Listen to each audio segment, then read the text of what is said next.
guys, nagluto ako ng hipon guys na may sitaw at ito ay gagataan ko. So ayan na nga siya guys, kumulo-kulo na. Ito ang ulam ko today guys. Kasi na-miss ko yung ginataang hipon. Sitaw lang ang nilagay ko guys na gulay kasi ako lang naman mag-isa ang kakain guys. Kaya hindi ko na dinamihan yung gulay. So ito guys, lagyan na natin ng gata. Ayan.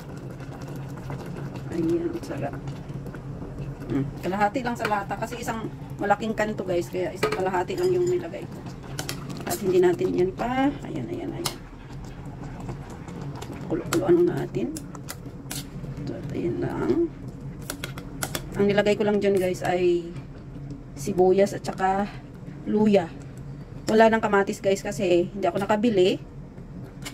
Nalimutan ko, akala ko mayroon pang natira dito sa bahay pero wala na pala. So yun lang ang nilagay kong ingredients, saka syempre salt, saka chicken powder.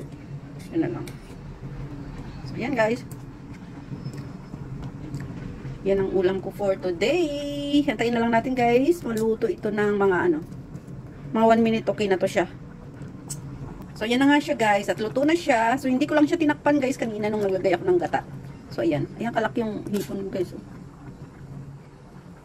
Ayan. Bili ko nito is $30. Ayan.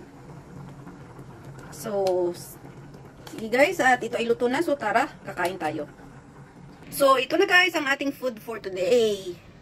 Ayan, ang ating ginataang hipon na may sitaw. So, let's eat guys. Hindi ko na videohan guys yung ko kain. Thank you for watching. God bless and I love you all guys. Ingat kayo palagi.